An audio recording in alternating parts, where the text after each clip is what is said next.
dirasain banget itu tuh dari lokasi ya. Lokasi kan kita tuh WO yang Jabodetabek. Ada Tangerang, Bekasi, Bogor gitu kan. Jadi kalau misalnya eventnya jauh dan acara akadnya 7:30 itu udah pasti kita jam 5 subuh tuh harus udah di venue. Aku tuh dari rumah harus jam 3 tuh harus udah bangun. Wow. Gitu.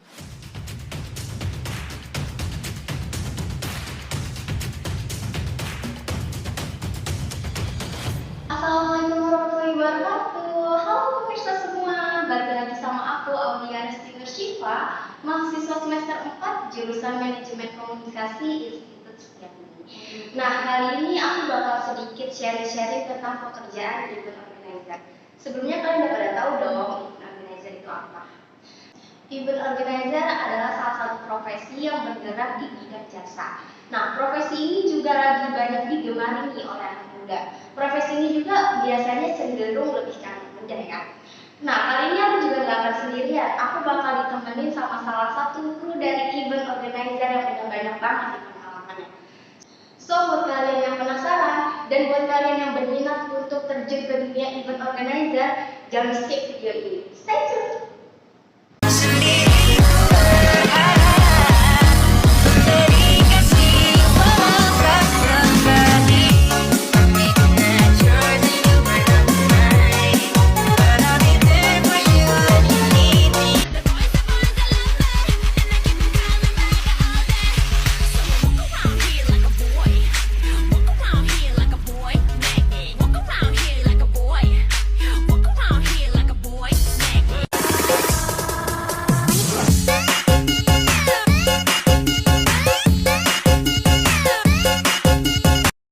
Udah sama salah satu kru dari event organizer nih yang udah banyak banget pengalamannya.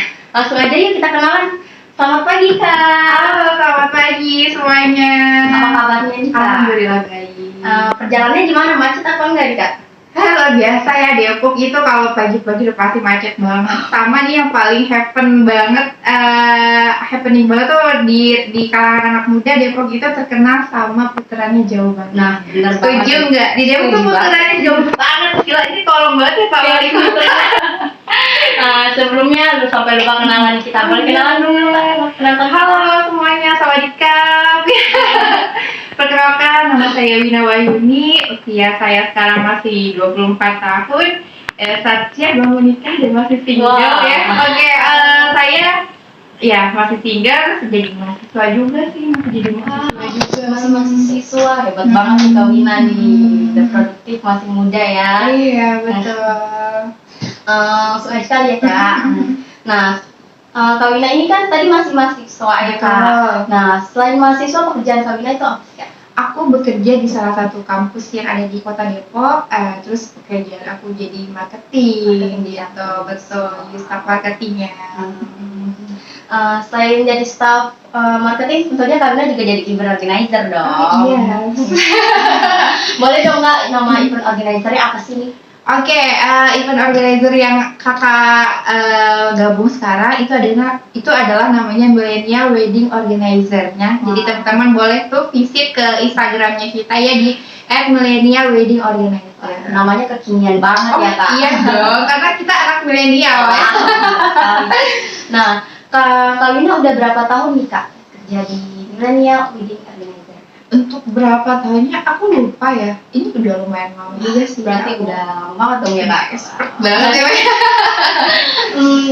Nah, selama Kak Wina jadi kru di Millennial Wedding Organizer ini, ada hambatannya nggak sih Kak yang Kak Wina rasain nih?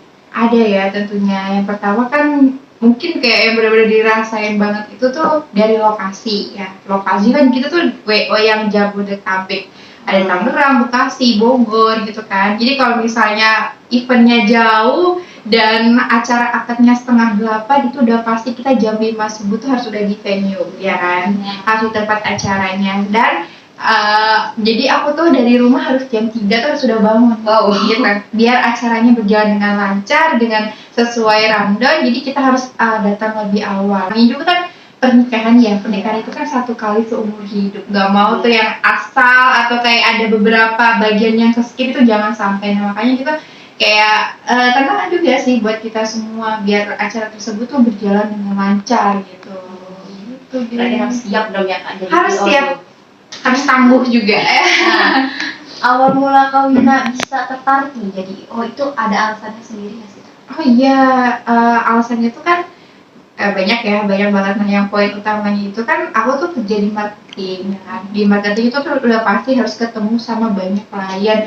Terus kliennya juga yang beda-beda ya. Terus kan kayak kita harus belajar ya untuk menangani si klien tersebut tuh seperti apa. Nah aku tuh terjun ke wedding organizer itu salah satunya untuk belajar bagaimana cara melayani orang itu dengan baik gitu. Walaupun kayak kita moodnya lagi berantakan, lagi nggak enak, tapi kita harus berusaha untuk tetap terlihat happy, terlihat baik gitu kan. Itu tuh aku lagi pelajarin banget gitu. Nah, hal yang membuat Kak Wina tertarik itu kan berarti tandanya Kak Wina mau mempelajari gestur orang. Betul. Ya. Nah, selama Kak Wina menjadi IO nih ya, biasanya milenial wedding organizer ini mengambil event-event apa aja sih Kak? Banyak ya, aku rada-rada lupa juga. Pokoknya banyak banget. Itu selain dari wedding, kita juga pernah menghandle acara ulang tahun gitu ya. Terus kita kan ada manajemen MC juga nih, yang MC ini tuh ada acara pembukaan apartemen, ya pembukaan klinik kecantikan yang dimana si tamu-tamunya itu tuh ada Keanu, ada Rachel Wenya. Nah itu tuh luar biasa banget sih. Kita memang bukan hanya untuk ke event aja, tapi MC juga ada gitu. Berarti di IO ini udah ada tugasnya masing-masing dong Kak? Benar. Ya. Nah, tugas-tugas IO itu ada apa aja sih Kak? Oke, yang kalau kakak kan lebih lebih khusus ke wedding sih ya, karena kan kakak lebih banyak terjun ke wedding. Jadi kalau untuk di wedding itu setiap satu kali event kita dibagi tugas atau job desk ya. Yang pertama itu ada project leader. Nah, project leader ini tuh untuk mengcontrolling semua kegiatan dari A sampai Z, dari awal sampai akhir. Benar-benar harus sesuai dengan rundown, jangan ada yang ke-skip, jangan ada yang gimana-gimana kan, yang misalnya memang ini membuat menghambat acara tersebut gitu. Jadi ketika ada rangkaian prosesi dimulai, itu si leader harus ada di situ, karena untuk memantau ini sudah benar atau belum, dengan sesuai SOP yang kita punya. Terus selanjutnya itu ada runner. Nah runner ini bertugas untuk lari sana lari sini, namanya juga kan runner ya. Jadi kayak cek sana ngecek sini. Jadi runner itu mungkin bisa diibaratkannya dengan wakil dari si project leader gitu. Terus ada namanya ROCPW dan ROCPP. Nah yang kedua tugas ini itu dia bertugas untuk mengumpulkan ini siapa walinya, ya kan, siapa juru bicaranya, siapa ini jadi saksinya atau gimana. Nah itu yang bertugas seperti itu. Terus ada namanya bride assistant. Bride assistant ini mungkin bahasa Indonesia ada asisten si pengantin gitu. Jadi dia harus standby dari awal sampai akhir. Kalau si pengantin minta minum atau butuh makan itu kita harus siap. Gak hanya itu aja, jadi si pengantin itu kan dia jalan ke pelaminan itu kan dengan gaun yang super besar, panjang, berat ya. Terus kanan kiri itu ada kayak tanaman atau ornamen-ornamen perhiasan wedding atau hiasan wedding. Itu tuh si bride assistant tuh harus sigap gitu, jadi jangan sampai kesangkut gitu kan. Kayak parah banget ya sih kalau gaun sampai kesangkut gitu kan, kayak gak enak banget bener. Jadi si bride assistant itu harus bertugas untuk jangan sampai kesangkut atau kayak menghindari si tamu-tamu buat fotografer, tapi ada keluarga atau tamu undangan yang mau foto kayak seolah-olah foto boleh gitu kan, jadi kan menghalangi si fotografer. Itu kita bertugas juga untuk Bapak Ibu mohon maaf ya, boleh dikasih jalan si fotografernya biar tidak kesulitan untuk mengambil momen. Jadi seperti itu sih. Banyak banget. Nah, selama Kak Wina jadi kru di milenial wedding organizer ini, kan pasti kan banyak hal-hal yang unik tuh Kak Wina alami ya, atau hal-hal yang menarik gitu buat Kak Wina. Ada nggak sih Kak? Oh banyak banget yang menarik ya. Jadi tuh ini aku jadi kru wedding organizer itu bukan hanya kru kerja on the day aja, tapi kayak ini ajang untuk belajar budaya juga ya kan. Jadi setiap wedding itu tuh macam-macam, ada yang Jawa konsep, Minang konsep, Sunda konsep ya kan. Jadi kan setiap adat itu kan mempunyai rangkaian yang berbeda-beda. Tapi kalau misalnya kita lihat sih kayak hampir sama-sama sih di antara Jawa sama Sunda gitu kan. Cuman memang banyak banget rangkaiannya segala macam, apalagi yang Minang ya kan. Terus ada acara nasional juga tuh yang ala-ala barat gitu kan. Jadi kalau itu tuh lebih ke resepsinya. Jadi ada yang pengen pelepasan balon ya kan. Itu tuh harus kita bener-bener siap juga nih, karena kan kalau udah kita bawa-bawa balon nih bocil-bocil ya kan, kakak mau balon satu, kak aku satu nggak, nah kayak gitu kan, kayak aduh tunggu ya adek tolong gitu. Nah, itu jadi unik juga sih buat kita. Terus yang kedua itu kalau acara nasional itu ada namanya kita jalan terus ada kembang apinya gitu kan. Jadi kita harus benar-benar nge-timinginnya tuh dengan baik, jangan sampai si pengantin selama dia jalan itu kembang apinya habis. Gitu kan, kayak ya jadi kayak di momen fotonya tuh nggak dapet gitu. Nah itu jangan sampai seperti itu. Gitu, itu cerita uniknya banyak banget. Jadi kayak lebih ke pembelajaran sih jatuhnya. Berarti kan masing-masing klien permintaannya pasti beda-beda ya, Kak. Betul, Ada yang mau betul. ini, ada yang mau Betul, itu betul. kan. Nah, caranya membangun hubungan nih antara klien sama antara kru wedding organizer-nya ini gimana sih, Kak? Biar nggak miskomunikasi gitu, biar kliennya tuh diarahin kayak gini, ngerti. Ternyata nggak bisa loh di situasi kayak gini. Nah, itu dinamakan dengan skill komunikasi. Kamu komunikasi kan? Tos dulu, say. Jadi kalau untuk kita bagaimana sih cara membangun kedekatan dengan si klien itu dengan cara komunikasinya. Kita komunikasinya itu harus baik banget ya kan. Kita mungkin komunikasi baik, penyampaian baik dengan lemah lembut. Tapi kalau kayak kitanya apa ya namanya untuk penyampaiannya rada-rada kesulitan gitu, kayak lu ngomong apaan sih kayak gitu loh. Jadi kayak bener-bener intonasi, kayak suaranya juga harus jelas, harus kalau kita mengarahkan atau menginfokan sesuatu itu harus mudah dipahami. Jadi kayak bagaimana sih cara si orang tersebut tuh dapet nih poinnya atau dapet nih infonya yang apa yang kita infokan. Nah sedangkan jadi tuh kayak nih keluarga itu kan udah mempercayakan sama kita ya kan, si pengantin, si keluarga, ibu bapak itu udah mempercayakan ke kita.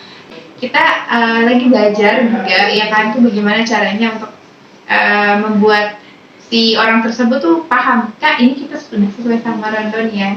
Jadi ketika kita technical meeting tuh udah sepakat rangkaian acara itu bakal seperti ini gitu. Jadi kayak benar-benar harus membangun komunikasi yang baik, pendekatan yang baik. Walaupun dia banyak banget omongan segala macam, itu harus kita tetap dengarkan.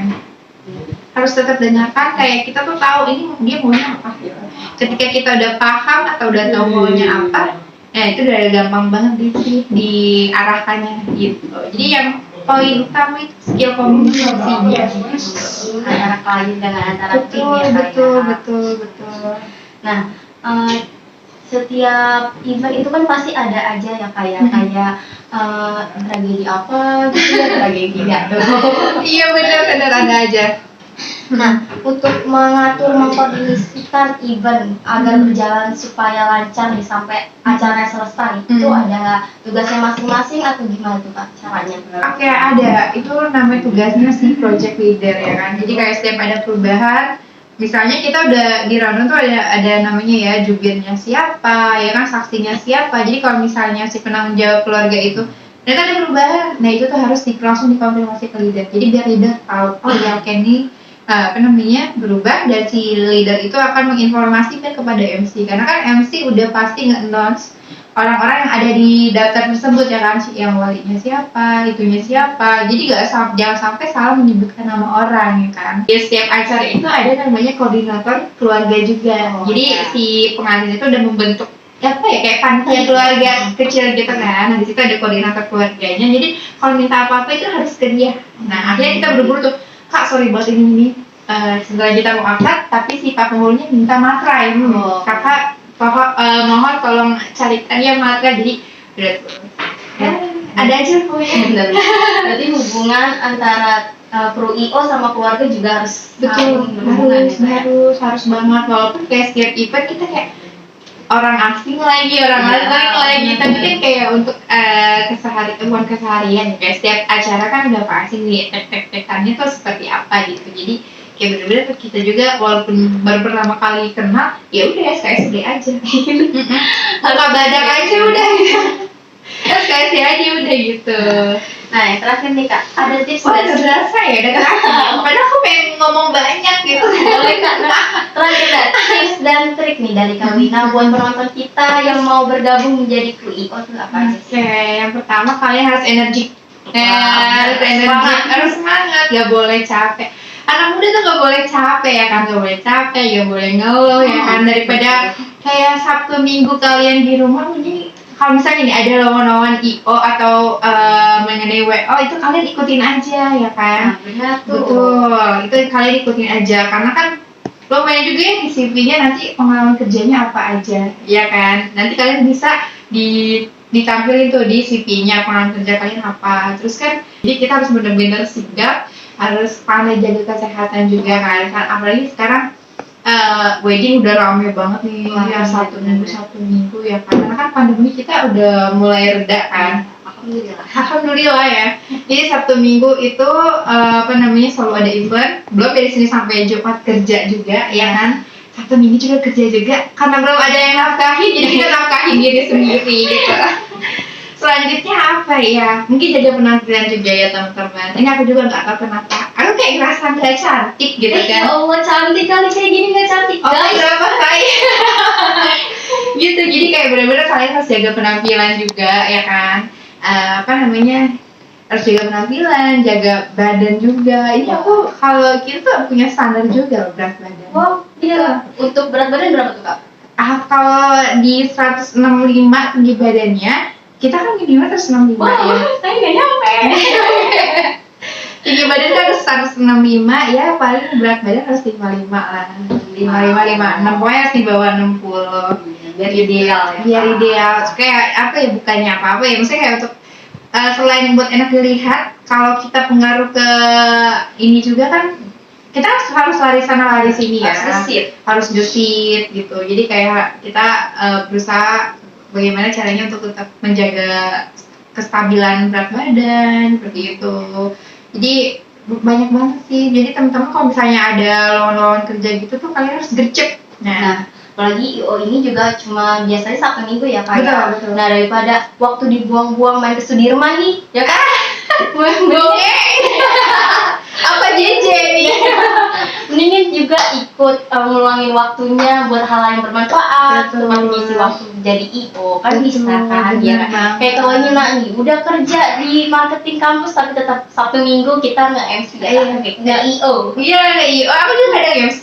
Oh. Gitu. Jadi kalau misalnya biasanya ini ya teman-teman kantor aku. Jadi kalau anaknya ulang tahun gitu ya, aku juga mengisi sebagai MC. Saya kayak apa ya, mumpung masih muda kan, belum menikah, kayak hal-hal yang baru yang kiranya positif ya kenapa sih nggak diambil? Kesempatan tuh nggak datang 2 kali, mungkin datang kedua kali tapi bukan buat kamu, gitu kan. Jadi kayak bener-bener harus digunakan dengan baik. Jadi kayak apa ya, mungkin kalau teman-teman yang di sini masih jomblo ya, coba digunakan sebaik mungkin waktunya. Jadi kayak kita tuh harus menjadi pribadi yang baik biar kita dapat jodoh yang baik juga. Setuju juga? Amin ya. Begitu. Jadi harus tetap semangat aja teman-teman ya. Nggak boleh ngeluh ya intinya ya Kak. Betul, nggak boleh ngeluh. Capek sih wajar ya. Capek nggak apa-apa capek, tapi ya udah harus semangat lagi gitu, harus kerja lagi gitu. Oke Kak Wina, makasih ya Kak udah Iya. mampir ke sini, udah datang ke sini, udah sedikit sharing-sharing sama teman-teman semua nih tentang profesi IO. Iya betul. Dan saya Aulia pamit undur diri. See you next time. Bye.